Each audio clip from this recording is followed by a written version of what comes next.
बिस्मिल्लाहिर्रहमानिर्रहीम। शुरू अल्लाह के नाम से जो बड़ा मेहरबान निहायत रहम वाला है।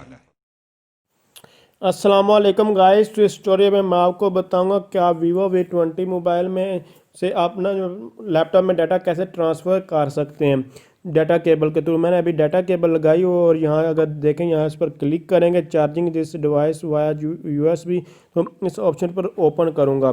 जब इस ऑप्शन को ओपन करूँगा तो यहाँ मेरे पास अभी लैपटॉप में, अगर मैं इसको आपको दिखाना चाहूँगा तो लैपटॉप में ये बिल्कुल भी फाइल वगैरह का ऑप्शन नहीं आ रहा कि उसको जो है वो ट्रांसफ़र किया जा सके। यहाँ आप लोग यहाँ देख सकते हैं, यहाँ सी या ड्राइव वगैरह, तो यहाँ कोई भी ऑप्शन देखने को नहीं मिल रहा और मैं फ़ाइल यहाँ से ट्रांसफ़र नहीं कर सकता। तो उसके लिए आप लोगों को क्या करना होगा, जस्ट यहाँ आप लोग इसको ओपन करें, यहाँ देखें ये चार्जिंग को ओपन करें और फाइल ट्रांसफ़र ऑप्शन वाले को ऑन करें।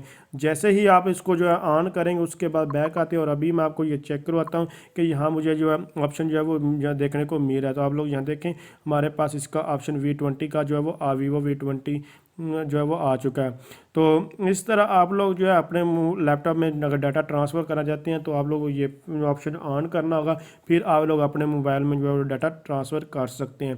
तो अगर आप समझ नहीं ये वीडियो हेल्पफुल, इसको लाइक शेयर और कमेंट ज़रूर कीजिएगा। Thanks for watching. अल्लाह हाफिज़।